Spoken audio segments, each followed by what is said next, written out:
Asante sana. Nafikiri kwa sababu ni mara nyingi tu wamekuwa pamoja na sisi katika makongamano yetu, bali hata mara nyingine kufanya ziara hasa ambazo hasio wakati wa makongamano. Ndugu yetu Sheikh Salim Abdurrahim ni mudiri wa markazi ya Ansari katika Tanga, Tanzania, na kwa usomi amesoma Tanga, Zanzibari, Riyadh katika Jamiatul Imam Muhammad ibn Saud al-Islamia, kisha akafanya dirasat ulia magister katika Pakistan. Ametumikia kitengo cha haji wakati walipokuwa bado akimaliza tu kimasomo, akatumikia kitengo cha haji katika nchi ya Tanzania kwa kipindi ambacho ni kifupi, lakini kilikuwa kina natija kubwa sana. Ni mzoefu wa kazi za da'wa na juhudi, na watu wenye kufanya juhudi za da'wa ndio wanaopatikana na mitihani mingi, kwa sababu da'wa ni katika tabia yake kwamba ni mitihani. Kwa hivyo tuombe Mwenyezi Mungu Subhanahu wa Ta'ala ndugu zetu wote walioko katika wanaofanya juhudi za da'wa, Mwenyezi Mungu Subhanahu wa Ta'ala awape subra na awape nguvu za kuweza kupambana na mitihani yote. Kwa hivyo pasina kutawilisha na kuchukua wakati, namkaribisha faliyatafadhal mashkuran ma'jura. السلام عليكم ورحمة الله وبركاته. إن الحمد لله نحمده ونستعينه ونستغفره ونتوب إليه. نعوذ بالله من شرور أنفسنا وسيئات أعمالنا. من يهديه الله فلا مضل له ومن يضلل فلا هادي له. واشهد أن لا إله إلا الله وحده لا شريك له. واشهد أن محمدا عبده ورسوله. أما بعد، فإن أحسن الحديث كتاب الله، وخير الهدي هدي محمد صلى الله عليه وسلم، وشر الأمور محدثاتها، وكل محدثة بدعة، وكل بدعة ضلالة، فالعياذ بالله من الضلالة. Ndugu katika imani, ningependa kutumia fursa hii kwanza kabisa kumshukuru Mwenyezi Mungu Subhanahu wa Ta'ala kwa kutuwezesha sisi kukusanyika hapa katika mkusanyiko huu wa kheri, na tunamuomba yeye Allah Subhanahu wa Ta'ala baada ya kumshukuru atupe taufiki kwa kuweza kupata faida juu ya yale yote ambayo tutayapata katika mkusanyiko huu wa kheri. Na vile vile shukrani ziwaendee watayarishaji wa makongamano haya ambayo kwa hakika yameleta athari kubwa katika nchi zetu hizi za Afrika Mashariki, kwani ni hivi karibuni tu ndugu zetu wa Kenya walikuja kule kwetu pia wakashirikiana nasi. Kwa hakika athari zilizokuja zilikuwa ni kubwa mno. Ni kwamba kongamano la siku 3 tulilolifanya kule Tanga mwezi wa 6 liliweza kuamsha hamasa za vijana kuweza kuitumikia dini hii ya Allah Subhanahu wa Ta'ala, bali na watu kwa ujumla. Wakazi wa mji wa Tanga walifaidika sana kwa kuweza kusikia mawaidha yenye manufaa yaliyotolewa na ndugu mbalimbali walioshiriki katika mkusanyiko huo. Kwa hiyo nataraji inshallah, pamoja na kwamba wakati huu ambao umefanyika mkusanyiko huu ni umekuwa mgumu kwa hakika, tulitaraji kuja na vijana wengi, lakini matukio yamesababisha kidogo baadhi kurudi nyuma. Najua ni katika mitihani ikitokea basi hupatikana watu kujulikana, watu ambao wenye thabati na wengine kuwa dhaifu. Ni jumla ya mitihani anatujalia Mwenyezi Mungu Subhanahu wa Ta'ala. Pia matukio haya ya kwenu yaliyoingia mambo ya uchaguzi na nini, nayo yameleta athari kiasi fulani ninavyohisi, kulinganisha na siku za nyuma tuliohudhuria makongamano kama haya. Ni katika mitihani hii ambayo Waislamu inawaingia. Lakini kwa ujumla, ndugu zangu katika imani, albaraka fikum, baraka iko kwenu nyinyi ambao ni wachache, lakini uchache wenu ni hujja mbele ya Mwenyezi Mungu Subhanahu wa Ta'ala na mbele ya wanadamu, kwani siku zote wingi sio hoja. Kwa hiyo tunawapa shukurani kwa kuweza kuacha makazi yenu na kuja kusikiliza mambo haya ya kheri. Tuombeane Allah Subhanahu wa Ta'ala, Mwenyezi Mungu atulipe kwa nia zetu njema. Allahumma amin. Ndugu katika imani, mazungumzo yangu ya leo hii asubuhi yatakuwa ni utangulizi wa mada ambayo kwa mujibu wa wapangaji wa kongamano hili nitakuja kuizungumza. Sijui itakuwa wakati gani, lakini ni utangulizi wa mada ya msingi mkubwa katika Uislamu au muhimu wa la ilaha illa Allah. Ni mada ambayo ni ndefu, sababu mtume wetu Muhammad sallallahu alaihi wasallam uhai wake wa kidawa miaka 23 alikuwa akifafanua hii maana ya la ilaha illa Allah. Kwa hiyo si rahisi katika muhadhara mmoja au miwili kuweza kufikisha ujumbe huu ambao unaitwa kwa lugha nyingine ujumbe wa mitume. Ujumbe wa la ilaha illa Allah ni ujumbe wa mitume. Kwa hiyo tutajitahidi kadri ya uwezo subhanahu wa ta'ala tujalia kuweza kuwasilisha mada hii kwa wepesi kadri inavyowezekana, ili iweze kufahamika na hatimaye kuweza kuifanyia kazi kama tunavyotakiwa, bali kama tulivyoamrishwa, kama tutakavyoona inshallah katika tiririko wa mazungumzo haya ambayo tulikuwa nayo. La msingi ndugu zangu katika imani, kwamba sisi wanadamu tumeumbwa na Allah subhanahu wa ta'ala, tunaamini hivyo, na kuumbwa kwetu kuna malengo, bali lengo kubwa la kuumbwa kwetu sisi wanadamu hapa duniani ni kumwabudu Mwenyezi Mungu mmoja peke yake, au kwa lugha nyingine kumpwekesha Allah subhanahu wa ta'ala, kumfanya ni yeye tu ndiye anayestahili kuabudiwa. Kwa hiyo kuna haja katika utangulizi wa mada ya la ilaha illa Allah kukumbushana lengo la kuumbwa kwetu hapa duniani.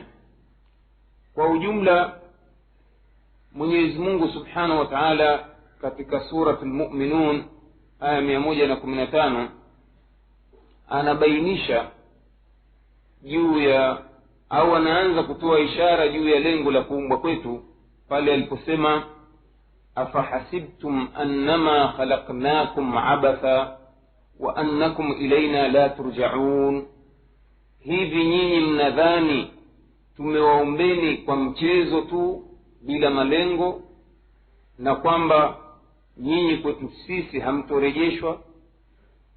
Kwa hiyo hii ni ishara ya awali ambayo Mwenyezi Mungu anatubainishia kwamba ujio wetu au kuumbwa kwetu hapa duniani, maisha yetu hapa duniani yana malengo, kwamba Mwenyezi Mungu hakuumba kwa mchezo tu wanadamu na vilivyomo, bali kuna malengo maalum. Kwa hiyo lengo la msingi amelibainisha katika suratul Dhariyat aya 51 pale aliposema wama khalaqtul jinna wal insa illa liya'budun, hatukuumba majini na watu ila wapate kuniabudu.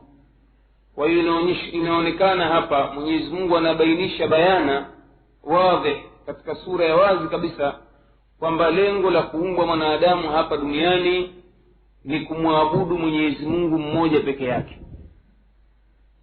Hili ni neno ambalo la wazi na la jepesi, kwamba mwanadamu kaumbwa kwa ajili ya kumwabudu Allah subhanahu wa ta'ala. Lakini kuna haja ya kubainisha ni nini maana ya ibada, kwa sababu ni jambo ambalo zito kuona kwamba Mwenyezi Mungu subhanahu wa ta'ala kama alivyobainisha katika suratul Nahli na suratul Anbiya kwamba hili lilikuwa ni lengo tukufu la mitume, la kazi za mitume, kwamba mitume wote wamekuja hapa duniani kutoa ufafanuzi wa ni nini kumwabudu Mwenyezi Mungu na ni vipi Mwenyezi Mungu anatakiwa aabudiwe. Mwenyezi Mungu subhanahu wa ta'ala anabainisha katika suratul Nahl aya 36, anasema walaqad ba'athna fi kulli ummatin rasula an i'budu Allah wajtanibu at-taghut. Kwa ufupi kabisa, kazi za mitume yaliyowaleta mitume hapa duniani, kwamba Mwenyezi Mungu anasema hakika tumetuma katika kila umati mtume ili awaelimishe watu wamwabudu Mwenyezi Mungu mmoja na wajiepushe na taghuti. Taghuti wanachuoni katika tafsiri ya haraka ya lugha wanasema ni kuchupa mpaka. Taghuti ni mwenye kuchupa mpaka, lakini kwa kauli ya istilahi wanachuoni wanasema taghuti ni kila anayeabudiwa asiyekuwa Allah subhanahu wa ta'ala. Kwa hiyo lengo kuu la kuja mitume baada ya kujua lengo la kuumbwa wanadamu hapa duniani ni kuwaelimisha watu wamwabudu Mwenyezi Mungu mmoja peke yake, halafu na kuelimisha watu wajiepushe na yeyote anayeabudiwa badala ya Allah subhanahu wa ta'ala. Kwa hiyo kazi za mitume ilikuwa ni kufafanua maana ya ibada na namna ambavyo Mwenyezi Mungu anavyotaka kuabudiwa. Kwa ufupi ni kwamba ibada wanachuoni wanatafsiri katika maana ya kilugha. Kwanza wanasema ibada inatokana na fi'li madhi abada ya'budu ibadatan. Abada ametumika, ya'budu anatumika, ibadatan utumishi. Kwa hiyo kwa maana ya haraka ya kilugha tafsiri ya aya itakuja sikuumba majini na watu, Mwenyezi Mungu anasema ila wapate kunitumikia. Lengo la kuumbwa mwanadamu ni kumtumikia Allah subhanahu wa ta'ala. Kwa hiyo ndio pale utakuta tafsiri ya kilugha mtu kuitwa Abdullah maana yake ni mtumwa wa Allah. Na ndio mtume akasema sallallahu alaihi wasallam ahabbu al-asma ila Allah ni Abdullah na Abdurrahman. Kwa nini? Kwa sababu ndio jina linaloelezea lengo la kuumbwa kwake mwanadamu. Abdullah mtumishi wa Allah, Abdullah mtumwa wa Allah. Kwa nini? Kwa sababu kazi za mitume zimekanusha utumishi wa wanadamu kwa wanadamu wenzao, wanadamu kwa viumbe, bali wamebakisha utumishi kwa Allah peke yake subhanahu wa ta'ala. Kwa hiyo ni vyema kwamba mtu akipata mtoto wake wa kiume basi amwite Abdullah, au kama ni wa kike Amatullah. Jina zuri kabisa. Sababu nini? Linatoa tafsiri ya haraka ya wazi ya kwamba huyu ni mtumwa wa Allah subhanahu wa ta'ala, bali hata sisi tuliokuwa majina mengine na wazazi wetu bado tunabaki sisi ni watumwa wa Allah, twakubali hatukubali. Ni masala ya mtu kutekeleza amri ya Allah subhanahu wa ta'ala ambayo wanachuoni wanasema a'dhamu ma amara Allah ta'ala ibadahu ni at-tauhid. Jambo kubwa kabisa ambalo Mwenyezi Mungu amewaamrisha wanadamu katika amri kuu, amri ya kwanza kabisa iliyokuwa kubwa na tukufu ni watu kumwabudu Allah peke yake. Halafu a'dhamu ma naha anhu ash-shirk, na jambo kubwa kabisa katika mambo aliyokataza ni ushirikina. Kwa hiyo kuna haja ndugu zangu kwa hii kazi tukufu waliofanya mitume wote, kwamba ni lazima watu waliowarithi mitume wa Allah subhanahu wa ta'ala ambao ni wanachuoni au tulabul ilmi kufanya kazi hii tukufu ya mitume, kazi ya kuelimisha watu wamwabudu Mwenyezi Mungu mmoja peke yake. Na ndio ufaulu wa wanadamu hupatikanwa kwa wao kumwabudu Allah subhanahu wa ta'ala.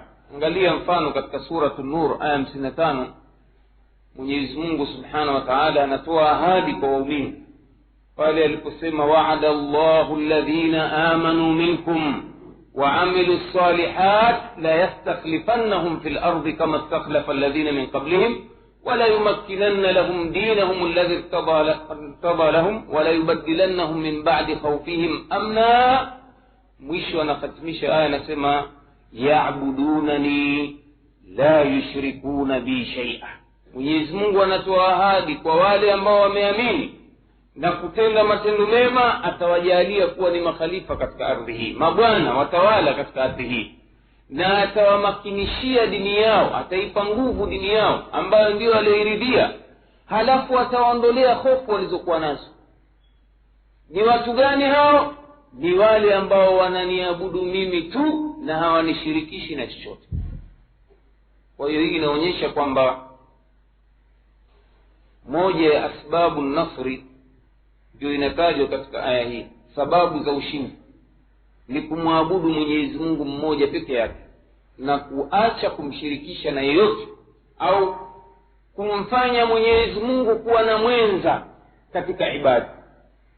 Kwa hiyo tunaona kwamba hili ni jambo muhimu kabisa ambalo mitume wote wamelitilia hima, na mtume wetu Muhammad sallallahu alaihi wasallam kipindi ambacho miaka 23 ya da'wa, 13 alioishi Madina, alioishi Makka na 10 alioishi Madina, yote utakuta uhai wake ni kuelimisha watu tauhid, kuelezea fadhila za tauhidi, mambo ambayo ya manufaa yatapatikana katika maisha ya mtu kwa yeye kuihakikisha tauhidi, yani kumwabudu Allah peke yake, na madhara ambayo yatamfika kwa yeye kuiacha tauhidi, au kwa lugha nyingine kwa yeye kufanya matendo ya ushirikina. Kwa hakika ni mambo makubwa kiasi ambacho mtume wetu sallallahu alaihi wasallam mnaona kajalia neno la ilaha illa Allah ni katika a'zamu al-adhkar, katika adhkari tukufu kabisa, nyiradi tukufu kabisa. Ili nini? Mtu kumkumbusha kalimatu tauhid. Bali katika jumla ya alfadhul ma'thura za ibada ni kalimat la ilaha illa Allah, ambalo katika masikio yetu hulisikia likataraddad karibu mara 5 kwa siku katika adhan. Yule waswali uswali basi utalisikia hili wakumbushwa katika adhan. Hitimisho la adhana la ilaha illa Allah ni ibada tukufu. Ndani ya sala kama mwenye kuswali utalitamka wataka utaka. Ndani ya ibada nyingine hija utalitamka wataka utaka. Ibada zote zimefungwa kwa ujumla na kutaraddad au kuraddidi matamko au tamko hili tukufu ambalo wanachuoni wanaliita ni kalimatu tayyiba, ya neno jema. Kwa hiyo ndugu zangu katika imani, kuna umuhimu mno wa kulitangaza neno hili na kulielimisha na kuwahadharisha watu na matendo ambayo wanasema yunafi at-tauhid, yanakwenda kinyume na kalima la ilaha illa Allah, yani matendo ya ushirikina. Kuna haja ya kufanya hivyo. Kazi za mitume, bali ni kazi za mitume wa mitume. Sijui mnanielewa? Sasa mitume wa mitume, yani wajumbe waliotumwa sehemu tofauti katika ulimwengu, ilikuwa maneno wanaambiwa waelimishe watu. Mfano mzuri tunaona Mtume sallallahu alaihi wasallam wakati anamtuma mjumbe wake Muadh ibn Jabal kuelekea Yemen, anamwambia kwanza hali ya watu hawa wanaoendea. Ya Muadh, innaka taqdimu ala qaumin min ahli alkitab, hakika wewe unawaendea watu katika ahli alkitab. Na kumwambia maneno haya ni kwamba Muadh kishaelewa, kishaambia wewe unawaendea watu katika ahli alkitab, ni neno la kiistilah ambalo mtume alilitumia, Qur'ani imeitumia. Kisema ahli alkitab washajulikana nani ni Mayahudi na nani ya Manasara. Kwa hiyo Mayahudi na Manasara wana tatizo gani kubwa kabisa? Shirki, kumjalia Isa kwamba ni Mungu, ni ilah, wakimwita ni mwana wa Mungu. Bado wamempa kazi na utukufu wa ilah, wamempa sifa zote ambazo anastahiki Allah subhanahu wa ta'ala. Ndio jana tulikuwa tuingia hapa tukaona mtu mmoja kaandika kwenye gari, inaonekana Mkristo huyu, kwamba kila goti pake litapigwa. Nani huyo amkusudia? Yesu. Yesu ndiye jibu. Gari nyingine linaandikwa hivyo. Kwetu kule wa Kristo ndio tabia yao hiyo. Yesu ndiye ponyo,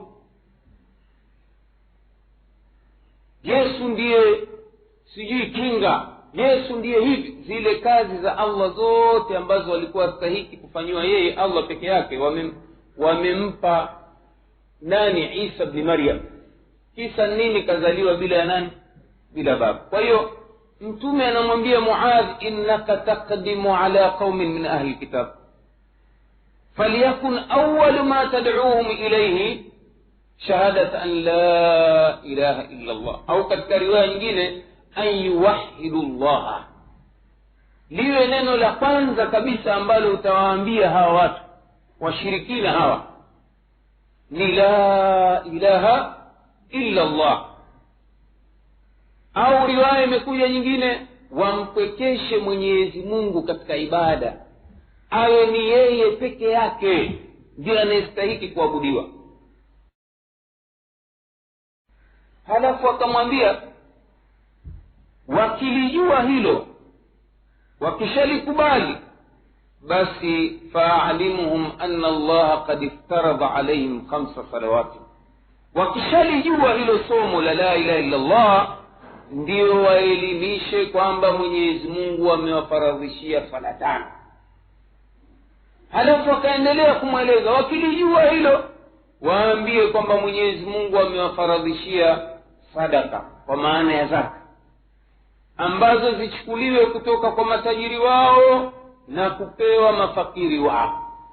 Ndio hapa wanachuoni katika istimbati ya hukumu za kisheria wanasema hii hadithi inaonyesha umuhimu wa atadarruji katika da'wa.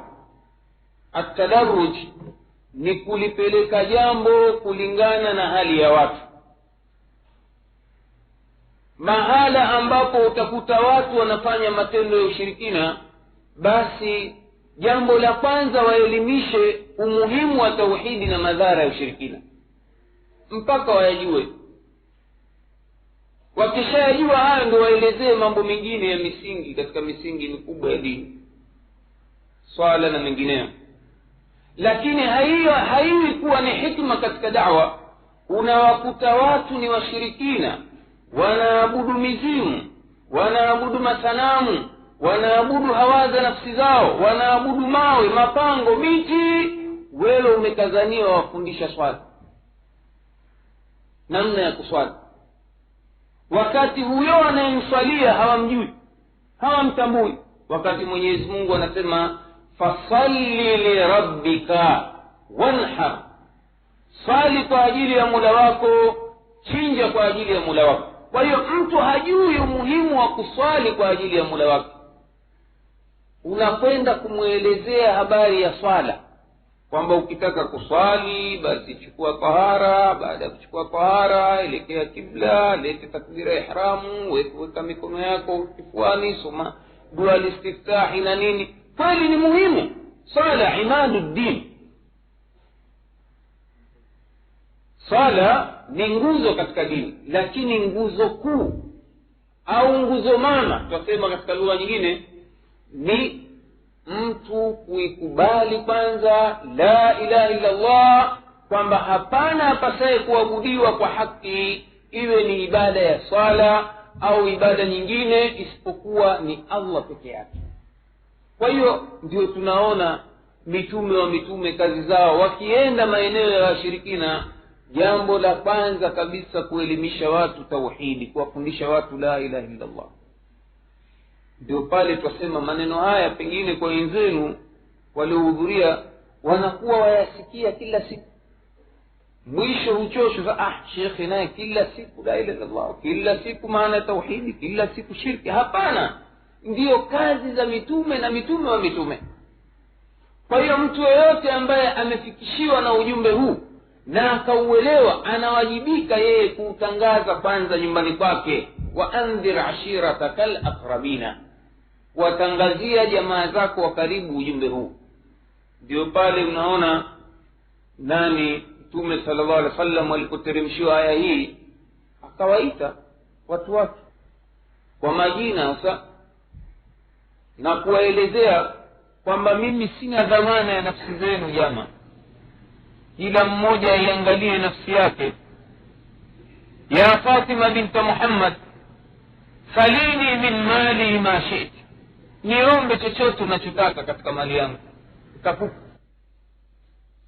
Lakini anamwambia la ughni anki min Allah shay'a, mimi siwezi kukusaidia chochote mbele ya Allah maadamu utakufa mshirikina, utakufa umeikataa la ilaha illa Allah, huna chako.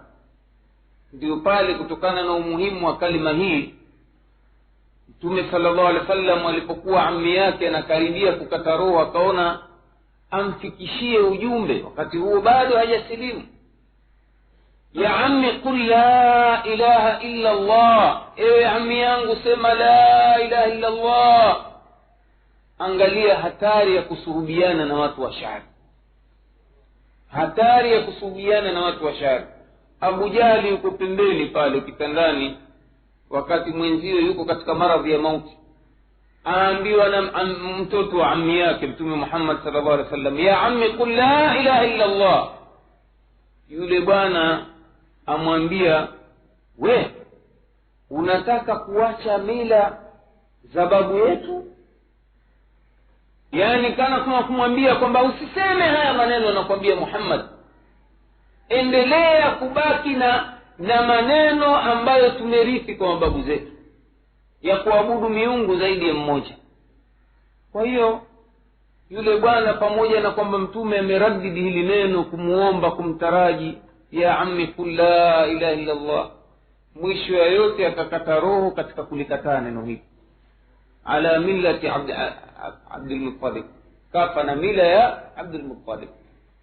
Pupa ya mtume sallallahu alaihi wasallam katika kufikisha ujumbe kwa jamaa zake wa karibu, kufikisha ujumbe kwa wanadamu kwa ujumla, kwa sababu ni agizo alilopewa na Allah subhanahu wa ta'ala. Ndio maana tunaona mtume alikuwa anakupa sana juu ya umati wake katika kulifikisha neno hili na kuwahadharisha watu madhara ya kwenda kinyume na neno hili, na kwamba mwanadamu hawezi kusalimika kama akifa kalikataa neno hili, amekula hasara.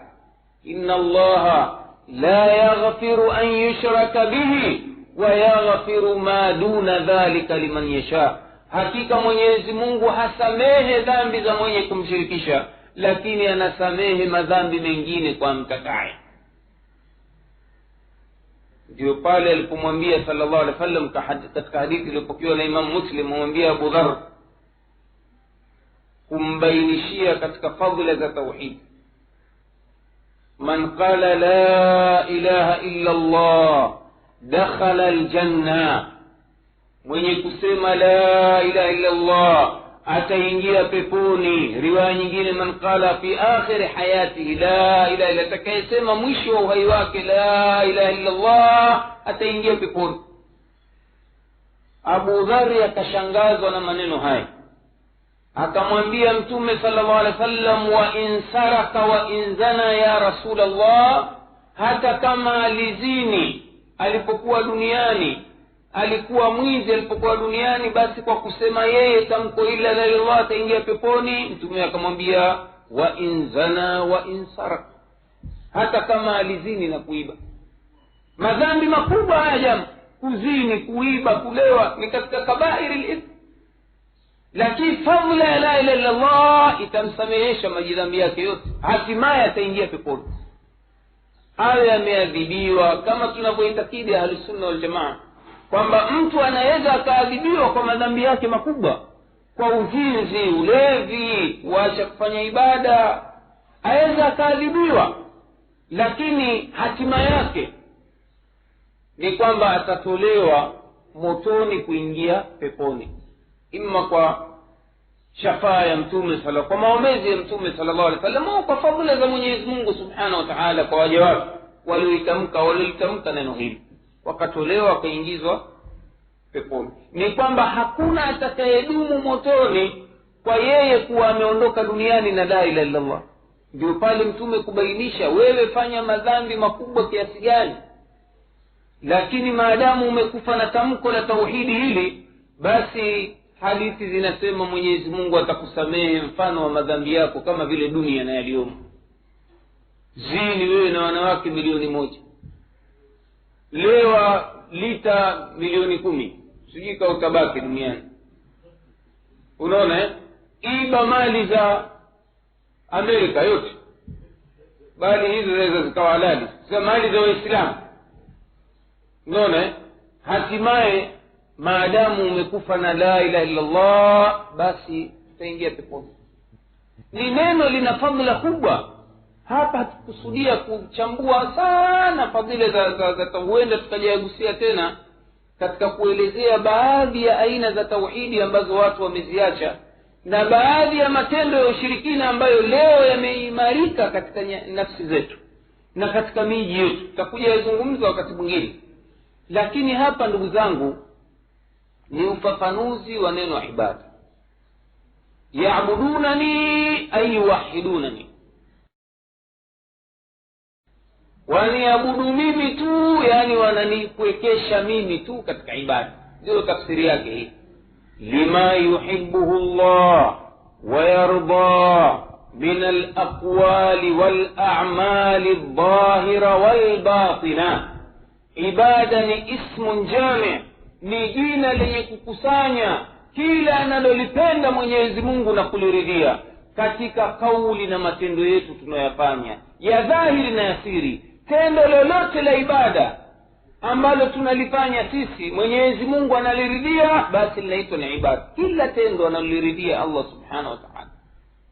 Ndio pale tunaona umuhimu wa kufafanua maana ya neno ibada katika maana pana ambayo ameifasiri Mtume sallallahu alaihi wasallam, na sio ile maana finyu ambayo wameifasiri baadhi ya wanachuoni au baadhi ya watu wasiojua hata maana ya neno ibada. Nasema hivi kwa sababu walio wengi katika Uislamu wa leo ulimwenguni wamelifasiri neno ibada kwa maana ndogo finyu, kwamba ibada maana yake ni sha'airi.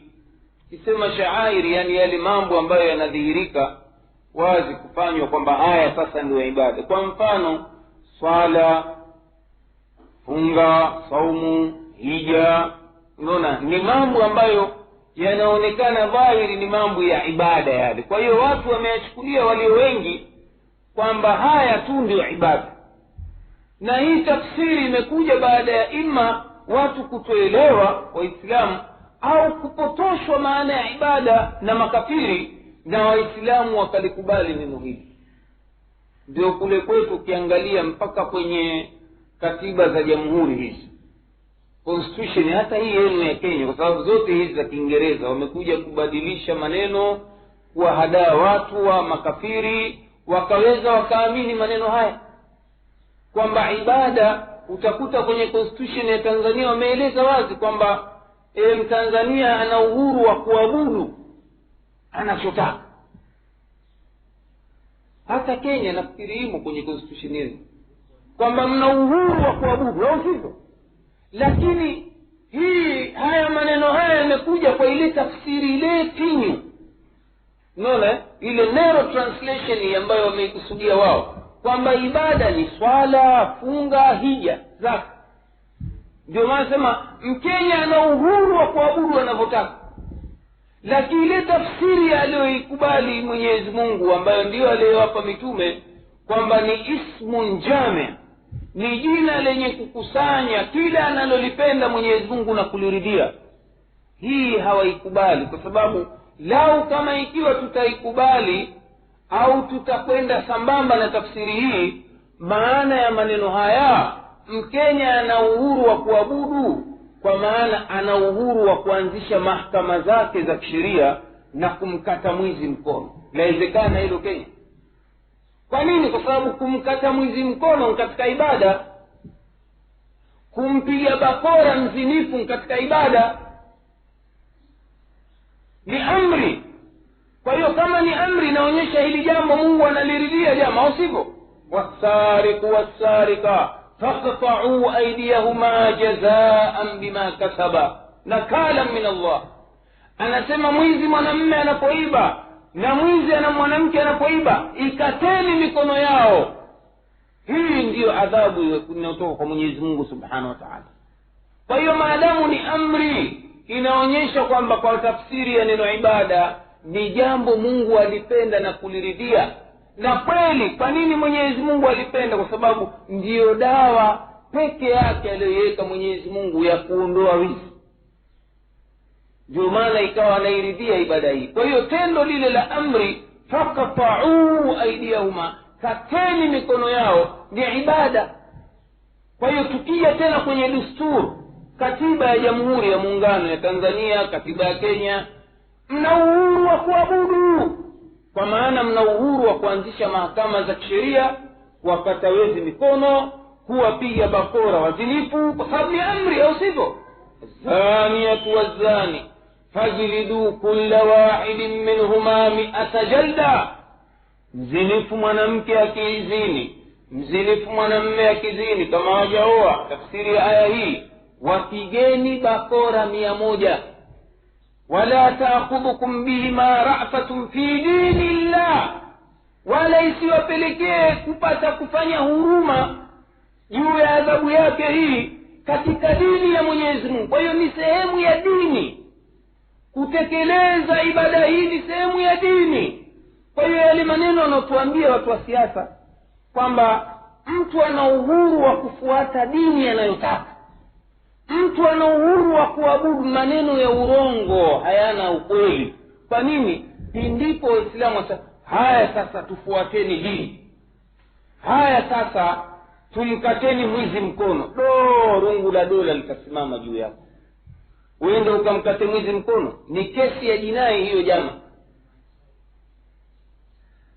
Wewe umekwenda kumkata, wewe raia wa nchi umekwenda kumkata mkono wewe, jela miaka mingapi? Miaka 20-30. Wewe umekwenda kumpiga mtu bakora kwa sababu ya starehe.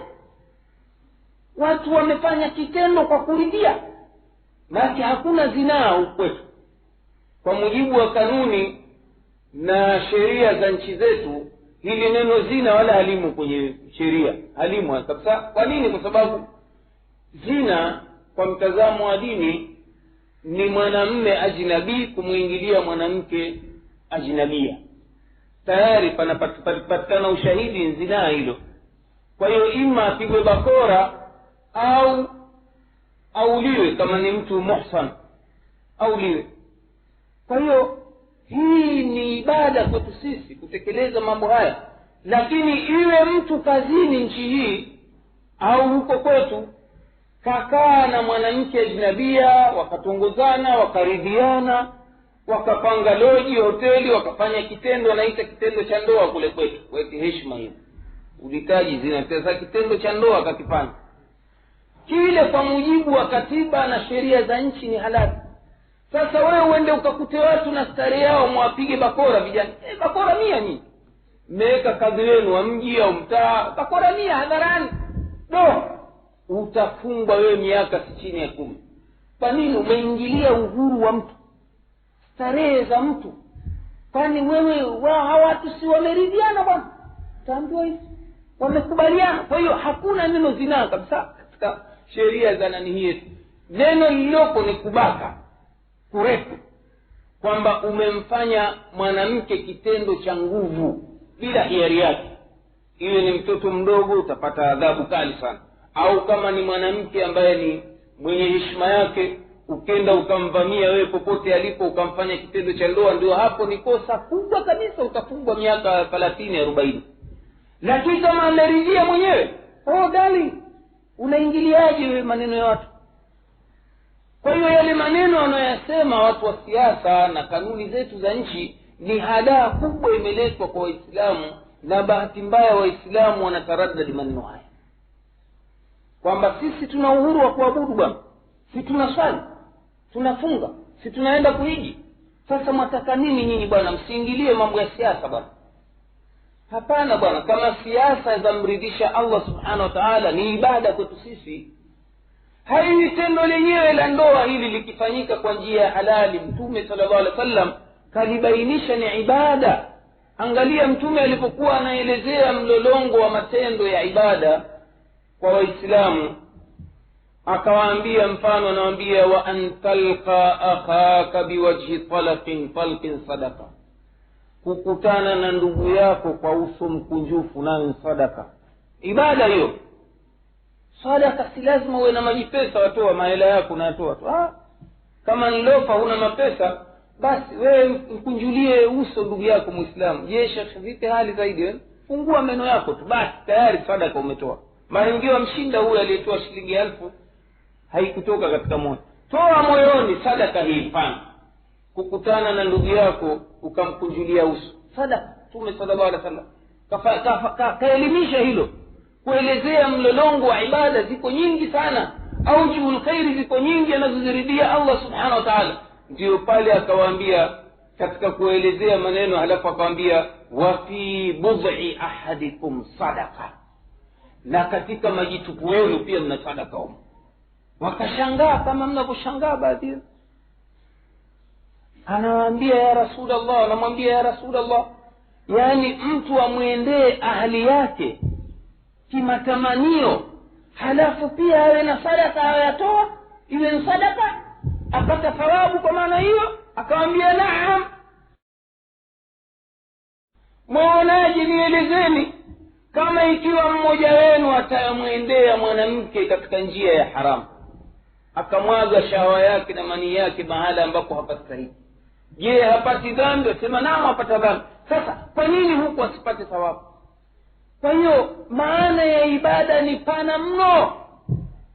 Ndio pale pia Mtume sallallahu alaihi wasallam alipowakuta baadhi ya masahaba walielewa vibaya maana ya ibada, pale walipokwenda kuuliza ibada za Mtume sallallahu alaihi wasallam, wakeze wakawaeleza wale watu watatu kwamba Mtume anafunga, anaswali, anahiji, anafanya hivi tu namna hii.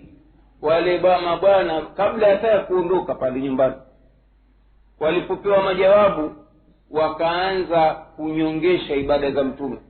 Wakaona Mtume mwenyewe kumbe afanya viibada hivi tu, waqad ghafara Allahu ma taqaddama min dhanbihi wa ma ta'akhkhara, na Mungu kamsamehe madhambi yake yote yaliyopita na haja. Viibada mchwara tu kidogo kidogo, fakaannahum aqalluha, wameona mambo madogo eti anayofanya bwana Mtume. Kwa hiyo wakachukua azma eti ya kumshinda Mtume. Mmoja akasema kwamba mimi kuanzia leo sitolala usiku, aqumu abada fil layl, tasimama usiku kucha mimi. Mwingine asema kuanzia leo nitafunga milele, asumu abada. Mwingine akasema mimi kuanzia leo hata kuwa wanawake sioi, watashughulisha. Ile maana kinyi waliokuwa nayo kwamba mambo mengine wakiyafanya eti yatawapotezea wakati wa ibada zao. Kwa hiyo bora wajishughulishe na haya mambo tu makubwa ya ibada. Unaona, swala, mtu wewe saa zote haya na swali usiku, baada ya swala ya isha tu akishakula basi kaingia kwenye msalla swali mpaka alfajiri, au afunga kila siku. Ulizwa, mimi namwabudu Mwenyezi Mungu Subhanahu wa Ta'ala. Mtume kusikia yale maneno ghadhabu zilimjia. Kwa nini? Kwa sababu anaona tayari watu wanataka kuyumbisha maana sahihi ya ibada. Kwa hiyo kitu cha kwanza aliwaelezea manzila yake mbele ya Mwenyezi Mungu Subhanahu wa Ta'ala, akawaambia fa inni akhshakum lillahi wa atqakum bi, mimi ninamuogopa zaidi Mwenyezi Mungu na ni mcha Mungu zaidi kuliko nyinyi.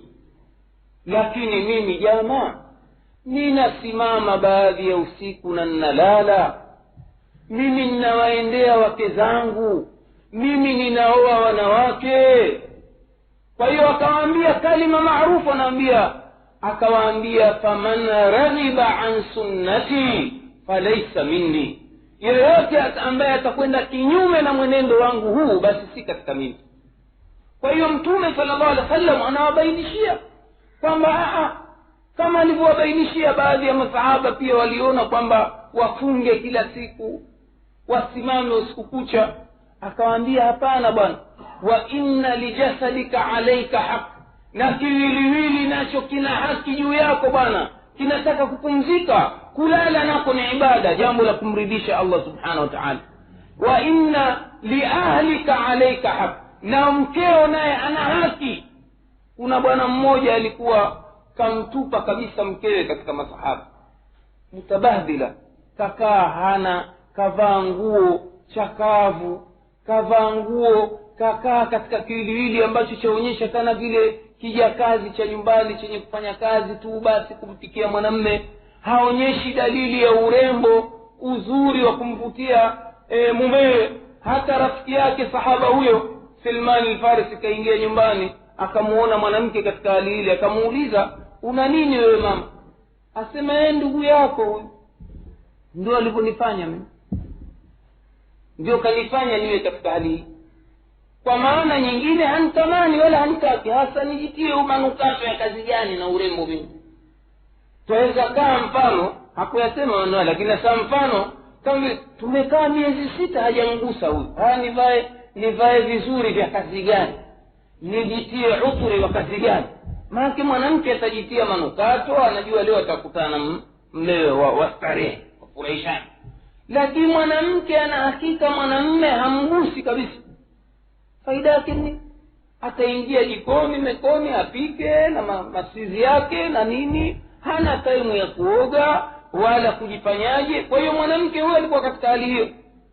Yule sahaba akalikemea hili, ikawa yule mwenzie hakuamini. Asubuhi alfajiri kuswali akamwona mtume, akamwambia mtume sadaqa Salman, amesema kweli Salman. Ndio akatoa matamshi ya mashuhuri kwamba wa inna li jasadika alayka haq, hakika kiwiliwili kina haki juu yako. Wa inna li ahlika alayka haq, hakika na mkeo naye ana haki na wanao wana haki. Sa'atan fa sa'a. Ndio pale pia Hanbala, sahaba mmoja mtukufu, naye anatoka nyumbani analia, anakwenda kwa mtume kutaka kumuuliza fatwa juu ya matendo anayoyafanya nyumbani na wanawe. Kufika njiani anamkuta Abu Bakar Siddiq radhiallahu anhu. Malak ya Hanbala, una nini? Asema wallahi ana munafiq, hakika mimi mnafiki. Kwa nini? Sisi tukiwa na mtume tunakuwa tumsikiliza yeye kwa tuvu kabisa, twasikia maneno ya Mwenyezi Mungu, tunamdhukuru kwa khushu' kabisa tukiwa naye bwana mtume, lakini haya maneno tukifika nyumbani yote tumeyatupa, au kuna wakati tunayasahau kabisa, twacheza na watoto wetu. Mara nyingine mtu katika hikma za kulea watoto waweza ukakaa ukajigeuza farasi chini, wapiga magoti, waambia mtoto akae ng'ombe mtoto. Sasa yale mambo kwamba ni katika ulezi, kumfanya yule mtoto asione kwamba wewe ni mtu wa kutisha, uko karibu naye, uko hivi. Ni katika mambo aliyofanya bwana mtume sallallahu alaihi wasallam. Mtume anasujudu, vijukuu vyake vinakuja kumpandia juu ya mgongo. Mwenyewe asema nimekaa nimedumu kwenye sijda muda mrefu mpaka jamaa malize starehe yake huko nyuma, nichocha ondoka chenda zake, ndio hapo anainuka kuchunga hali za watoto. Kwa hiyo hili Hanbala aliliona ni jambo baya la kucheza na watoto, naye Abubakari akamwelewa mwenziwe vizuri, atakaona ni sawa hivi kuambiwa yale maneno na yule jamaa na kwiku analia, naye akaangua twende kwa mtume sallallahu alaihi wasallam tukashtaki hali hii. Mtume kuambiwa akatabasamu, akacheka, akafurahi, akawaambia jamani, sa'atan fa sa'a, kila jambo na wakati wake. Lau kama mtume anawaambia maneno mashuhuri, lau kama mngelikuwa nyinyi wakati wote mnakuwa katika hali kama mnayokuwa nayo mimi wakati mko pamoja na nyinyi, basi la safahakumul malaika, malaika wangekuwa saa zote majiani wanawapa mikono. Maana mngekuwa na daraja ya malaika. Malaika hana mchezo, ni ibada saa zote, yani swala na nini kumtukuza Mwenyezi Mungu Subhanahu wa Ta'ala. Kwa hiyo jamani, saa ibada ziko sampuli nyingi. Kuna ibada ambazo mtu anazifanya kufariji moyo wake, kufurahisha kiwiliwili chake, ambazo zote mtume sallallahu alaihi wasallam kazifanya hivi. Kuna wakati mtume anakwenda na masahaba nje ya mji jihadi huko nini, anaongozana na baadhi ya wake zake. Kwa hiyo anawaambia masahaba wale, tangulieni, chapukeni, nendeni. Basi yeye atroti na wake zake washindana mabio. Mama Aisha ndiye ambaye anasimulia kisa hiki, anasema wakati nilikuwa hafifu mwili wangu nilikuwa namshinda mtume, lakini alipojaa maungo yake baadaye ikawa mtume anamshinda yeye. Si jambo la kero hili katika dini, kuwa wewe shekhe laika house ukaenda alfajiri hakuna watu, wewe na mkeo mkashindana mabio. Watu wa kileo ukionekana wewe shekhe mashuhuri wafanya hivyo, wasema unaona Qur'ani shamchanganya yule bwana. Haya, mliona wapi? Ni shekhe mzima adhirika barabarani, adhirika Kwa nini? Kwa sababu tumejenga itikadi kwamba mtu ukiwa anajishehe na ringi zako za vilemba 5 6 basi wewe ni mlima kama vile Mount Kenya au Kilimanjaro, umetulia wewe, utaharaki. Hakuna harakati zozote za kiwiliwili, hakuna kucheza karate wala judo wala nini, kinyume na mafunzo ya Mtume sallallahu alaihi wasallam. Ilikuwa katika ibada kuandaa watu kwa ajili ya jihadi kwa michezo ya shujaa. Ni aya Mwenyezi Mungu hiyo, wa'iddu lahum mastata'tum min quwwa wa min ribatil khayli turhibuna bihi aduwallahi wa aduwakum. Waandae kadri mnavyoweza Waislamu kwa ajili ya maadui katika nguvu, waandae. Kwa hiyo tafsiri ya maneno haya, Mtume aliwachukua vijana akawashindana nao mafarasi, kushindana nao mbio, kuwaacha vijana kuja kucheza kwenye ua wa msikiti namna hii, michezo ya shujaa ya kuruka na nini, yote kutoa tafsiri sahihi ya ibada katika Uislamu. Kwa sababu lau kama ni jambo ambalo halimridhii Mwenyezi Mungu, Mtume asingelifundisha. Ndio pale siku hiyo alipokuta Wahabasha wanacheza, Umar ibn Khattab siku ya Idi wanacheza michezo ya shujaa kuruka na masime, Umar kuingia akawa hakuelewa maana ya maneno haya. Yeye kalelewa msikiti mahala pa kuswali au ibada nyingine, kwenda kukuta watu wanacheza. Mnamjua Umar juu ya munkar, mnarawa minkum, yeye ni mtu wa mbele kabisa, hata kushika bakora wapige. Mtume anambia da'ahum, waache, lita'lama alyahuda anna fi dinina fusha, wapate kujua Mayahudi kwamba dini yetu ina furaha, dini yetu ina wasaa vile vile, si dini ya chinja chinja kama wanavyosema baadhi ya makafiri au Waislamu kwamba Uislamu ni jihadi kwa maana ya chinja chinja. Wengine wakikuona na madevu watetemeka wakimbia. Sasa Muislamu Mr. X waweza kanikatilia mbali kichwa. Islamu hii ni dini. Mtume anasema bu'ithtu bilhanafiyati samha, nimetumwa mimi na dini ya tauhidi yenye msamaha vile vile ndani yake. Uislamu kweli, Mtume sallallahu alaihi wasallam anasema kwamba nimeruzukiwa mimi riziki yangu tahta dhilli rumhi, riziki yangu ninaipata chini ya kivuli cha upanga. Ni kweli Uislamu ni dini chinja chinja, lakini vile vile ni kweli dini Uislamu ni dini ya upole na msamaha. Ni wakati gani twaruhusiwa kuchinja? Tunasema chinja nayo pia inageuka kuwa ni ibada. Kumkata mtu roho, kichwa chake, ni ibada, inageuka. Nani huyo? Kafiri muani. Kinyume chake kuna makafiri wengine tumeruhusiwa kukaa nao kwa wema. Kwa nini? Hawakuonyesha dalili ya uadui, wamekubali kufunga mikataba ya kuishi na wema kwa sisi. Kwa hiyo mara nyingine kumwaga damu ni ibada, na mara nyingine kuacha kumwaga damu ni ibada vile vile. Kwa hiyo lazima hii dini ni balance, wasitia wanasema wanachuoni kwamba msimamo wa Uislamu ni wakati na kati. Si kwamba ni chinja chinja basi hakuna rehma, hakuna huruma, au ni huruma tupu kama wanavyosema Wakristo, ukipigwa kofi la kulia geuza la kushoto, ukiibiwa shati mvulie na suruali mpe kabisa, ukiibiwa kofia mvulie kanzu. Dini hii haikuja na namna mambo namna hii. Man i'tada alaikum fa'tadu alayhi bimithli ma i'tada alaykum, anayewafanyia uadui mumfanyie ngangari naye vile vile kama vile anavyowafanyia. Ndio Uislamu jamaa. Kwa hiyo Mtume sallallahu alaihi wasallam ana tafsiri maana pana ya ibada, lakini gogoro la Waislamu mpaka leo hawaelewi maana ya ibada. Wallahi, mtu tukimuona na jisida kubwa kama vile gari moshi na nitaya gari moshi, na sababu huyu mtaabidi mcha Mungu, lakini kwenye mambo mengine mutasahil. Jihadi imekuwa muaffal kabisa, hana habari na jihadi fi sabilillah. Yeye jihadi kwake yeye ni khuruji tu basi, siku 3 siku 40. Kimwambia jamani, sasa tumeingiliwa na makafiri mpaka majumbani mwetu, wanatuulia wake zetu, wewe mwambie neno taiba tu ataacha. Mkeo achukuliwa, uliwa mbele yako, arepiwa mbele yako, sasa wewe mpe kalima tu, na kalainika. Hii si dini ya Mtume hii. dini hii vile vile ni ya upanga, ya jihadi fi sabilillah. Kwa hiyo ni maana pana. Pale mtu atakapopeleka mwelekeo wa dini hii kwa maana finyu, basi huyo ndio twasema kufanya matendo kinyume cha yale waliyofanya mitume katika matendo ya ibada, ni mambo ya uzushi, ni mambo ya bid'a.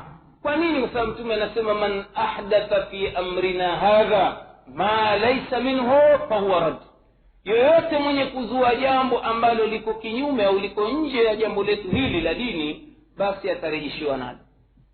Ndio pale mtume sallallahu alaihi wasallam kuhadharisha umati wake katika hutuba zake, iyyakum wa muhdathatil umur fa inna kulla muhdathatin bid'a wa kulla bid'atin dalala wa kulla dalalatin fi an-nari, ole wenu na kuzua mambo katika dini, kwani kila uzushi ni upotovu na upotovu utaingia motoni. Kwa nini? Kwa sababu watu wamegeuza mitindo ya ibada, wameharibu. Kwa sababu kazi za mitume, mbali ya kuambia hii ibada ni hii, pia wamewaelimisha aina za ibada, mitindo ya ibada inatakiwa ifanywe. Ndio pale watu hawaelewi hata kula nako ni ibada, bali kuna mtindo wake kaufundisha mtume. Kula jama ni jambo analipenda Mungu au halipenda? Alipenda, ila yale ambayo Mwenyezi Mungu akataza tusile. Usinywe pombe, usile nguruwe, vile vilivyoharamishwa, riziki za haramu kula ni haramu, lakini kula kunywa ni ibada. Bali na mtume akafundisha mitindo ya ibada ya kula na kunywa. Anamwambia yule kijana ambaye alikula naye anacheza rafu kwenye sahani, mikono yapeleka huku, ambia ya ghulam samillah, hebu mtaje Mola wako wakati ukila. Ndio ibada tumefundishwa. Ukitaka kula kunywa, samillah, bismillah. Kisha nawaambia kul biyaminik, kula kwa mkono wako wa kulia. Kwa hiyo katika jumla ya ibada ya kula ni kula kusema bismillah, kunywa kusema bismillah. Tena wala haikupokewa, usije ukavuruga bismillahirrahmanirrahim, utaambiwa umezusha. Kwa nini? Maisha mtume akila ni bismillah basi. Sasa lakini kuna ubaya gani kusema arrahmanirrahim? Huu ndio mlango wa shari katika ibada, kutia mambo ambayo hayamo. Kwa sababu leo ukifungua mlango huu, jikufuli lake likipotea baharini, ndio basi tena kwaingia kila kitu. Ndio pale tunaposema jamaa, neno kuna ubaya gani halimo katika dini ya Kiislamu. Lililomo katika Uislamu, kul in kuntum tuhibbuna Allah fattabi'uni yuhibbukum Allah. Sema ya Muhammad, kama mnampenda Mungu nifuateni mimi. Kwa hiyo katika kutekeleza ibada tumfuate mtume. Alitibaa, alikulaje, alikunywaje, alifanyaje wakati anakula, akila akinywa bismillah.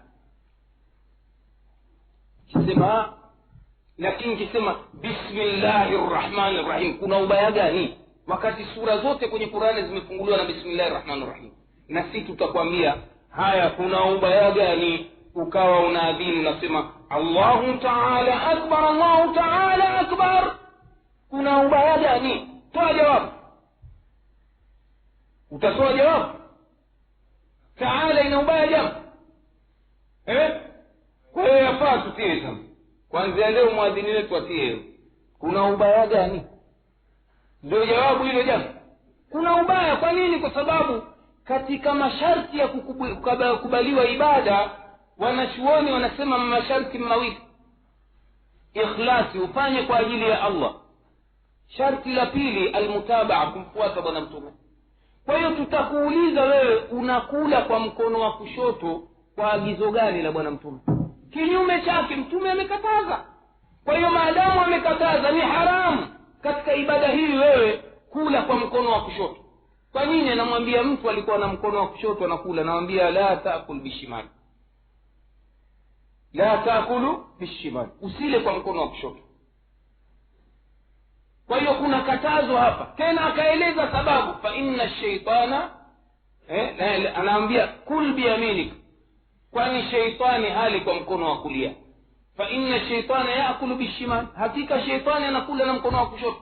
Kwa hiyo ukila na mkono wa kushoto ukinywa na mkono wa kushoto umejifananisha na shetani, ndio maana ikawa ni haramu. Sasa mtu asilione nyinyi nanyi mmezidi, basi mambo ya kula tu kunywa. Sasa mimi nikishika glasi kulia, nikila kwa kulia, si nitaichafua glasi? Eti aona kuchafua glasi ndio kubwa kwake kuliko kumwabudu nani? Mwenyezi Mungu, na kufanya matendo ya kuridhia. Kwa hiyo si masala ya kula tu jama na kunywa. Kweli katika ibada hii mtume anatufundisha adabu za kula. Kwa mbele yetu tule kwa mkono wa kulia, tukishakula tumshukuru Mola wetu vile vile, alhamdulillahi alladhi at'amana wa razaqana wa ja'alana min almuslimin. Dua ametufundisha. Ndio pale tunaposema si kula na kunywa tu, tendo la kumwingilia mkeo wa halali nalo pia ni ibada, kwa sababu pia akaweka mtindo wa ibada mtume sallallahu alaihi wasallam. Usiingie tu hivi hivi, mtume anasema kama vile mnyama anavyomwingia. Kwanza kuwe na mudaaba, nyanyuane hamasa kwanza, mpaka zikinyanyuka sasa mnataka kufanya kitendo kile cha ndoa, basi bismillah, allahumma jannibna ash-shaytan wa jannib ash-shaytan ma razaqtana. Haya, ogelea sasa. Unaona, ndio ibada hii amefundisha bwana mtume sallallahu alaihi wasallam. Kwa hiyo mitindo hii mtume ndio anatufundisha. Ndio pale tunaposema haifai, ni uzushi mtu kufanya ibada atakavyo, kwamba mtume alikuwa akiswali aelekea kibla huku Maka, leo asema anaelekea Tanga. Haikubaliwi ibada yake. Kwa nini? Kwa sababu haina mutabaa. Kwamba mtume sallallahu alaihi wasallam akisimama analeta takbira ya ihram, wewe umekazana nawaitu usalli fardha salati as-subhi rak'atayn lillahi ta'ala imaman au ma'muman, Allahu akbar. Nani kafundisha tabia hii? Ibada hii nani kafundisha? Kwa hiyo mnakuta ndugu zangu watu kupoteza matendo yao wakidhania wametenda matendo mema, lakini ima watakuwa wameharibu matendo yao kwanza kwa kuelekeza ibada kwa asiyekuwa Allah. Pili, hizo wanazozielekeza kwa Allah wazipeleka kivyao vyao watakavyo wao. Hivi wewe ndugu yangu Muislamu waweza kufanya ibada ya hija sasa hivi mwezi huu, wenda kule ukazunguka Al-Kaaba, sawa, Al-Kaaba utafanya tawafu wakati wote umra. Hivi waweza ukaenda ndani hii Mina kule useme sasa mimi nakwenda kupiga jamarati vijiwe 7 hii mwezi huu Shawwal. Ukitoka huko mwambizana haja mabrura bwana, wasaya mashkura, asante sana bwana, marubega yako meupe umetoka, watoka bwana, natoka hija bwana mwezi huu. Ndio bwana, kuna ubaya gani? Lazima upo ubaya. Kwa nini? Kwa sababu ibada hii imefanywa taukiti, imewekewa wakati. Ni lazima watu waifanye kwa mujibu vile Mwenyezi Mungu anaridhia. Ina wakati wake bwana. Ibada hasa inaanza mwezi 8, tarehe 8 yaum tarwiya, halafu mwezi 9 wangu huenda kusimama kisimamo cha Arafa, mwezi wa Dhulhijja. Halafu mwezi 10 watu kwenda kupiga, nyinyi mnaita shetani mkubwa, jamra al-kubra. Wakishatoka kwenda kufanya tawafu lifadha, wanatahallal. Wakitoka hapo wanaendelea tena kukaa siku 3 kuweza kupiga vijiwe katika jamarati. Tarehe hizi zimewekwa na nyakati zimewekwa, huwezi wewe kufanya hizi ibada utakavyo wewe. Ndio pale tunaposema mbali ya kwamba ibada ielekezwe kwa Allah, bali lazima ibada ifanywe anavyoridhia Mwenyezi Mungu, anavyopenda Mwenyezi Mungu. Na kufanya ibada anavyoridhia Mwenyezi Mungu ni kufanya sambamba na anavyofanya Mtume sallallahu alaihi wasallam. Angalia masahaba, mfano kwenye ibada ya hija, vijana kina Jabiri hawa wanamwangalia Mtume, kina Abdullah wanamwangalia Mtume sallallahu alaihi wasallam namna alivyokuwa akifanya ibada ya hija, alivyoingia miqati alifanyaje, alisema nini. Wengine kuangalia hasa mdomo wake unatikisa kitu gani, anasema nini. Kwa hiyo wanatunukulia mtindo wa ibada kwa riwaya ndefu kabisa. Mtume alipofika kwenye miqati alifanya hivi, alianza kusema hivi, akajizuia na mambo haya. Alipofika kwenye Maka, aliingilia Maka msikitini na mlango kadhaa. tendo la kwanza alifanya tawafu. Baada ya hapo akaenda babu Multazim. Baada ya hapo akaswali rakaa 2 makamu. Baada ya hapo akenda na akanywa maji ya Zamzam. Baada ya hapo akenda Safa na Marwa. Baada ya hapo akangojea siku ya tarehe 8 ya Tarwiya, wakaenda Mina Waislamu wakafanya hivi, wakatia wakashenesha maji yao. Baada ya hapo wakaenda Arafa. Walipotoka Arafa magharibi baada ya kuzama jua wakaondoka wakaenda Muzdalifa. Baada ya kutoka Muzdalifa wakaswali pale rakaa 2. Baada ya hapo alfajiri wakamkia Mina. Yote matendo yanayanukuru kwa maana gani jamani kwetu sisi? Ni yale aliyokuwa akiwaambia mtume wakati anaongozana nao, anawaambia khudhu anni manasikakum, khudhu anni manasikakum, chukueni kutoka kwangu mimi mtindo wa ibada ya hija. Halafu sasa wewe ufanye kivyako vyako mavagavaga vile utakavyo wewe, halafu wasema wewe ni mfuasi wa bwana mtume. Huwezi kuwa wewe ni mfuasi wa bwana mtume, wala huwezi wewe kuwa ni mutaabidi mwenye kufanya ibada ya bwana mtume sallallahu alaihi wasallam ambayo Mwenyezi Mungu anairidhia, kama tulivyoelezea katika tafsiri ya maneno haya. Kwa hiyo ndugu zangu, ni muhimu tuelewe kwamba ibada kwanza tumesema ndio lengo kuu lilotuleta hapa duniani. Jambo jingine, ibada zielekezwe kwa Allah tu peke yake, sababu ukiacha kuzielekeza kwa Allah ukazielekeza kwa mwingine umefanya tendo la ushirikina, na ushirikina una madhara makubwa, na katika jumla ya madhara makubwa ya ushirikina hutoionja pepo kabisa, umekufa katika hasara. Swali unavyoswali, funga unavyofunga, lakini umekwenda kufa kwenye kaburi unalia unamuomba maiti, ukagongwa na nyoka, hasara. Umehiji unavyohiji, umejenga misikiti ni hasara. Jingine la msingi ndugu zangu, tuelewe kwamba ibada zimefundishwa na manabii. Upande wetu mtume sallallahu alaihi wasallam, mtume Muhammad sallallahu alaihi wasallam ndiye aliyetufundisha ibada, mitindo ya ibada. Kwa hiyo kwenda kinyume ni kukhalifu amri yake, na Mwenyezi Mungu ametuhadhirisha juu ya kukhalifu amri ya bwana huyu pale aliposema falyahdhari alladhina yukhalifuna an amrihi an tusibahum fitna au yusibahum adhabun alim. Wajihadhari watu kukhalifu amri ya bwana huyu, wasije wakapatwa na fitna au wakapata adhabu kali. Kwa nini? Kwa kukhalifu jambo la bwana huyu. Kuna watu wengi mpaka leo wanajenga itikadi kwamba jambo lolote linaamrishwa na bwana mtume basi ni suna tu. Suna kikwetu yani jambo dogo. Ndio maana hata chumvi kwenye chakula waita suna. Chakula leo kimekosa suna, ni jambo dogo. Au ndugu yako ataka kumpa tende, kula japo suna kidogo. Au amkaribisha chakula akataa, kula japo suna kidogo. Yani suna vitu vidogo dogo tu basi. Hapana jamani, suna ni jambo adhimu. Suna ndio dini jambo. Ndio pale mtume faman raghiba an sunnati falaysa minni, anayekataa mtindo wangu huu si katika sisi. Angalia, kuna mambo mengine tuyapuuza, mtume kayashadidia kweli, si leo tuyaona madogo. Safu hizi tunazipanga,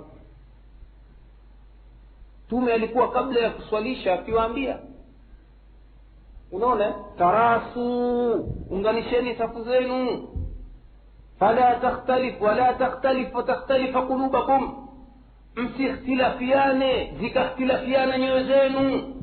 Ikawa mtume akiingia kwenye safu yatakhallal as-saf, anaziingia akaingia akapenya, akaangalia huku, kijitumbo kimetokeza, rudisha huko, rudisha rudi, jipua limetokeza, rudisha, na kupita kwenye mabega, weka mkono hapa, kama kuna mwanya anajazia chini kwenye miguu, kabaro Ka'b bil Ka'b. Ndio alivyofanya. Hadithi sahihi zimepokelewa na masahaba wamefasiri hivyo, kina Anas na wengineo, kwamba kupanga safu ni bega kwa bega lisiwe na nafasi, mguu kwa mguu usiwe na nafasi. Sasa akitokea kijana kaielewa atakuitekeleza sunna hii iliyopotea, basi mnongwa. Kuna kijana mmoja, kuna msikiti mmoja ulifunguliwa mpya kule Tanga, akawa imamu ni huyo kijana mwenye kuelewa sunna ya kufunga safu kama imamu. Basi huweka watu kiasi cha dakika 5 kuhakikisha safu ziko sawa. kumbe jambo lilaudhi watu sana. Wamvumilia siku ya kwanza, ya pili, siku ya tatu walimpasukia tu. Yaani wewe watufanya kawa watoto wa shule bwana, wa skuli. Wewe una adabu nini bwana? Yaani sisi uzee wetu huu ili hatujui kuswali mpaka leo bwana. Sikiliza bwana, ukija hapa swalisha huwezi toka. Wamfukuza kijana. Kwa nini? Kutaka kuunganisha nyoyo zao. Kwa sababu moja ya sababu ya kuunganisha safu, Mtume anasema msije mkakhtilafiana nyoyo zenu. Hilo ndogo hilo jambo la kuunganisha nyoyo. Si ndio maana leo Waislamu kukicha ni magomvi tu, mpaka ndani ya misikiti kugombania vibula hivi.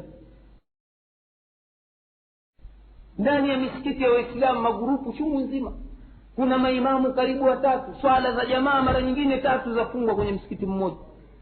Kwa nini? Kwa sababu nyoyo zimetengana, zimefanyiana tanafur. Kwa nini? Kwa sababu haya mambo leo tuyaona madogo. Mtume asema ndio sababu ya kutilafiana. Kwa hiyo mtu anaudhia hasa ukimwekea mguu hivi au rudisha, ukimwekea bega hivi ndio kwanza alipangusa, au na mghasi wamtia majasho. Hapana jamani, wewe angalia, ukikaa kwenye safu, ukipanga safu yako sawa sawa, ukamgusa ndugu yako, unahisi kama kuna mionzi ya mapenzi yanapenya katika moyo. Mtu akugusa Muislamu mwenzio katika imani ya kugusa, hasa ilivyokuwa pengine kabila tofauti, rangi tofauti, yanaingia yale mapenzi ya moyo, imani. Ndio maana Mtume anasema msizitenganishe safu zenu mkaja mkakhtilafiana nyoyo zenu. Sasa hili leo kwa mizani ya watu leo laonekana ni jambo dogo, jambo dogo. Angalia mambo mengine madogo masahaba wameona makubwa, leo sisi tuyaona madogo. Saidina Umar yajiwa na mtu kaeka masharubu kajipusi, aenda mpa mkono anamkatalia. Yule bwana atoa salamu, kimya hakumjibu. Umar yaulizwa kwa nini, asema simpi jawabu la salamu yangu wala simpi mkono mpaka akakate sharubu. Haya leo situaona madogo haya. Sasa leo Umari sharubu kazifanyia ngangari sampuli. Je, wewe ulopiga balbu kabisa volti 220 kiingia chumbani una haja ya kuwashataa jinsi kidevu kinavyowaka? Ni sunna ya kufanya hijra kwa mtu muovu fasiki ambaye hatukubali kusikia maneno. Wamwambia weka ndevu siku ya kwanza, hataki. Hadithi bwana Mtume asema aifu lihakum, hataki. Bali ya kujibu maneno ya ovyo. Sasa kwendeni nyinyi dini yenu ndevu tu. Angalia ndevu kafyagiwa kupiga masaguo. Sasa mimi niweke uchafu na matusi juu. Huyu ni sunna kumgura. Tukipata wasani muhadhara mzima tutazungumza huu. Sunna ya kumhama mtu muanidi ambaye anakataa kufuata sunna kwa sababu za kijeuri na kifedhuli. Huyu ni wa kumhama kabisa. Leo mambo haya tuyaona madogo. Sunna hizi ni ibada jama, kuweka ndevu kwa mwanamume ni ibada. Kwa nini? Kwa sababu ni amri, na maadamu Mtume kaliamrisha jambo hili, basi ni kwamba Mungu aliridhia. Vipi wewe umkhalifu bwana Mtume sallallahu alaihi wasallam? Kwa hiyo tuna tabia hawa bwana ahlus sunna, hawa vitu vidogodogo. Sisi tunataka umoja, adui yetu ni mmoja tu, mnafara. Hapana, tuna maadui ndani ya safu zetu. Sisi tuna Waislamu wanaabudu miungu zaidi ya 12, afadhali manasara na miungu 3. Ndio siku zote nawaambia ya maneno hii, pwani yetu Afrika Mashariki yote hii, kutoka Amu huko Tanga, Bagamoyo mpaka kusini, shirki tupu. Mpaka huko waliko. Lakini siku hizi Mogadishu alhamdulillah sunna imepamba moto. Bado lakini athari zipo. Ni watu kuabudu mizimu mpaka leo, kuabudu miti mpaka leo, mapango. Tanga kuna pango linaitwa pango la Amboni. Yule bwana anayekaa pale Mlize Sadu, hawa watu wanaokuja ya shekhe, ukiambiwa huwezi kuamini. Ni waalimu wengine madarisi, waje wanafanya matambiko yao pale pango tu, jishimo ndani. Ukifika pale utakuta kuna vitezo, kuna mirashi hii ya maulidi, ubani, pesa. Lakini pesa ukiziona utakuta shilingi 50, shilingi 10 za Tanzania hazina thamani. Sasa ninamuuliza bwana, hizi pesa zaletwa ni hizi ndogo ndogo tu? Asema wajinga ndo waliwao baba. Aekewa mara nyingine shilingi 5,000, 10,000. Wale wageni wakishatoka tu washirikina wale azijepa kazitia mfukoni. Sasa jawabu lake eti ndio wajinga ndio. Naambia wewe utakuwa mjinga mkubwa shekhi. Kwa nini? Kwa sababu humnusuru ndugu yako. Wewe unajua kumbe hawa ni Waislamu wanafanya matendo haya, wewe kumbe waona raha wafanye, maanake wewe wapata unachopata. Naambia huu ushuru haramu unawatoza hawa, hii ni mali ya haramu nakula wewe na watoto wako bwana. Muogope Mola wako, wakataze. Huu ni ushirikina, ni dhara. Lakini ukweli leo watu waabudu miti humu mpaka leo. Tabia ya watu wakiona jiti jikubwa basi wanajenga itikadi lina nguvu za kiungu hili. Kwa hiyo mtu akiwa na shida zake kwenda kuchinja kwa ajili ya jizimu la mti lile, akiwa na matatizo yake, akiwa atafuta faraja yote na kuomba kwenye miti, ni mambo yako. Kule sehemu moja Kigombe tulikwenda tukavunja mzimu, mambo ya ajabu. Wamejenga kijimsikiti kidogo, hata hii meza pia, halafu kuna kijikanisa kidogo. Wamejenga itikadi eti pana mzimu wa Kiislamu na mzimu wa Kikristo. Hakuna mzimu wa Kiislamu na mzimu wa Kikristo, sichekeshwe hivi. Vijana alhamdulillah wamekwenda kuondoa munkari, vunjilia mbali vitu vyote vile.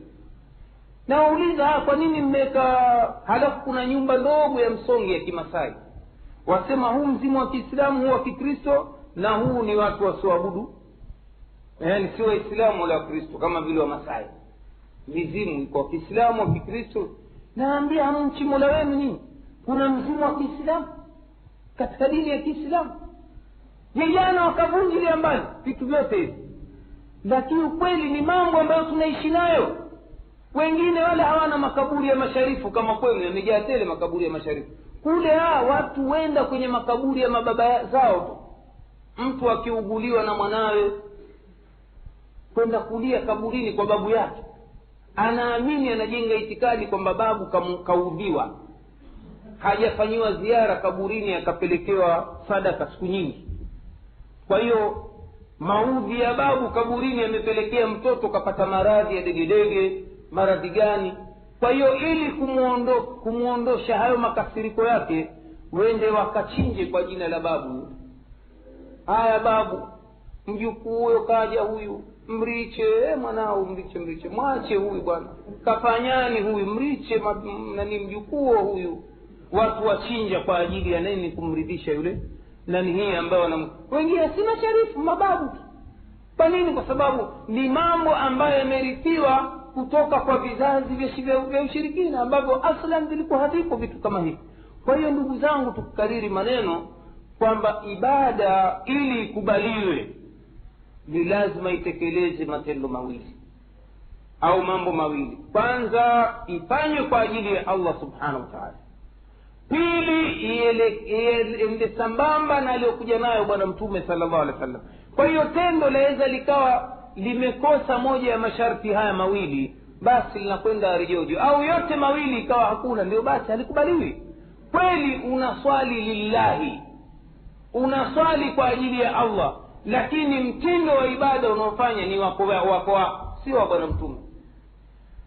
Wewe unaswali unavyotaka wewe. Ukiulizwa saa mbona mashekhe wetu walikuwa wasifanya hivi bwana, si shekhe wetu, ni Mtume tu, na waliokuja baada ya Mtume waliomuiga bwana Mtume, kina Abubakar, kina Umar, kina Uthman, kina Ali na wengineo katika wema.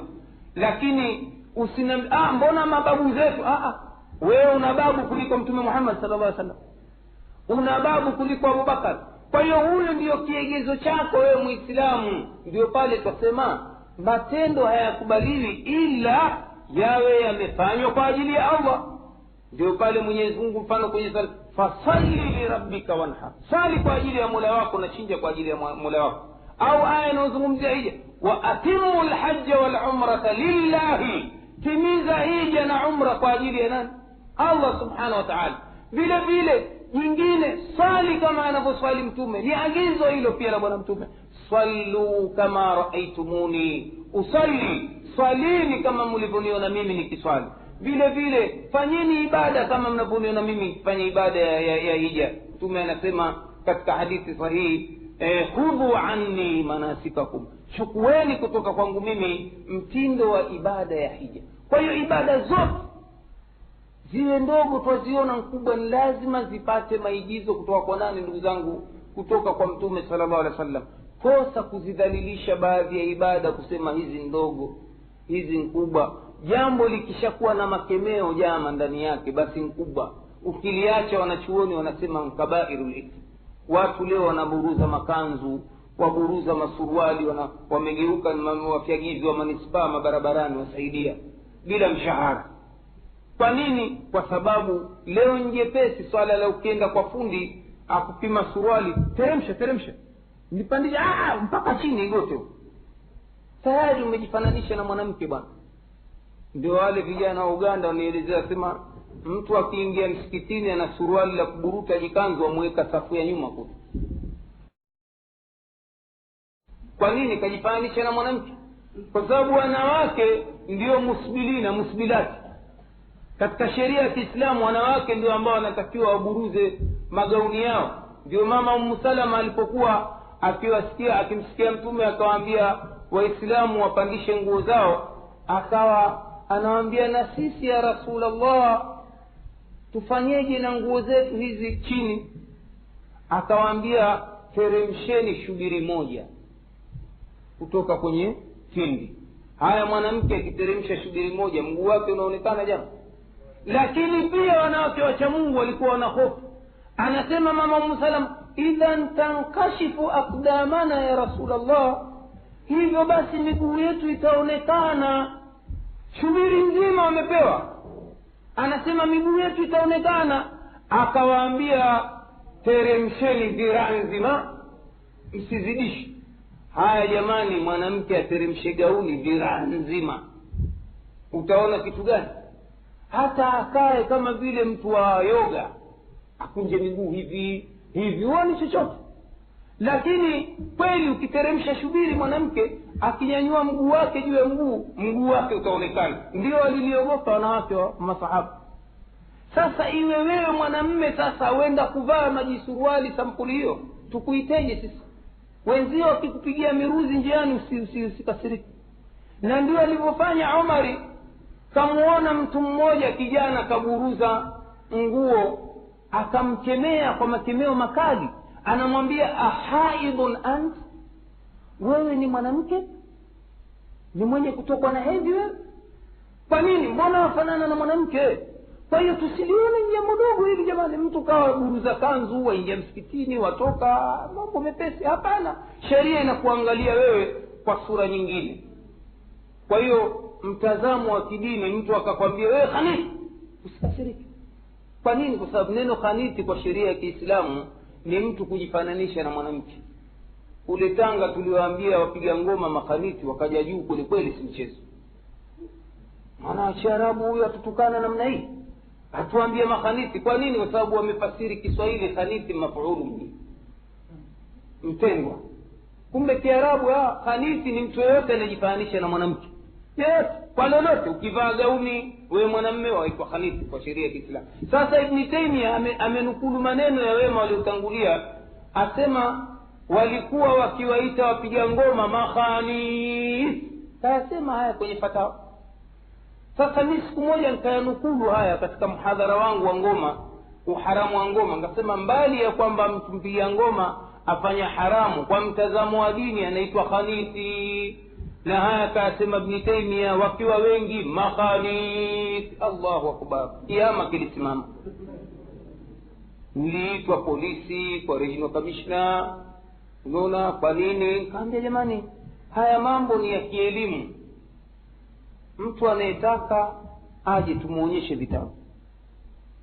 Kama ameshindwa kufungua kesi, sababu mtu mwenye kunukulu hata ukafiri haambii ni kafiri. Kwa hiyo mimi nimenukulu maneno na ambayo ni ya wema waliotangulia.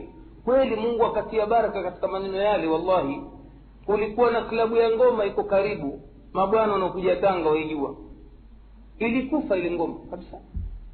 Kwa nini? Ilikuwa wakicheza ile ngoma waja watoto wakawazingira makhalifi watukana. Sasa hizi ni adabu. Sasa wakajiona sisi waume wazima bwana tuitwa makhalifi, wakaanza kujitoa mmoja mmoja mpaka klabu ikafa, na wao wenyewe wakaanza kufa. Wazee bwana na heshima zao walikuwa watu wazima bwana, mzee mzima kwenda kucheza ngoma hadharani kukatika mauno na nini. Kwa hiyo wale vijana wa mtaani wakasaidia kuondoa munkari ule, ngoma ikafa kabisa. Na kweli leo Tanga jamani, kwa taarifa yenu, mataarabu yamekufa. Kwa nini? Sunna ya kukemea. Lakini hapa nyinyi mnakuwa maonana haya leo. Mpaka leo tumetoka Tanga, sitoingia mpaka msikitini, vijana wa Kiislamu wadogo mafunda yameajaa atakupasuka takzina, washindana na majibuzi watu saa zote majani. Ukiingia dukani, tumepita duka moja, mtu mmoja auza kanda, tunataka kurekodi kanda, tayari kapata mfuko fresh au toboa na mkasi tupate kuingia tuambizana. Angalia hawa watu walivyokuwa mahodari wa kupata vitu vyao na kuvitunza. Maanake ule mrungi ukiufunga kwenye pakti bila kupitisha hewa utakauka mara moja, si utaharibika. Kwa hiyo utoboa mfuko pembeni ili nini? Upate kuingia hewa, ili akila yale vitu fresh. Mpaka leo si takwimu zimefanywa ta statistics na vijana hapa, mapesa yanaangamia kwa mambo kama haya. Lakini ilikuwa ni wajibu wetu kuyazuia mambo haya kwa nguvu. Kuna mengine nitayazungumza, mtayaelewa kwa mbali. Nimepita jana feri, wallahi sijapita kuja Mombasa feri, ila magari ya utalii yameshona wazungu. Twaulizana na wenzangu, wako wapi ya jamaa? Wako? Nafikiri mshanielewa. Aqulu qawli hadha wa billahi tawfiq wa sallallahu ala sayyidina Muhammad walhamdulillahi rabbil alamin.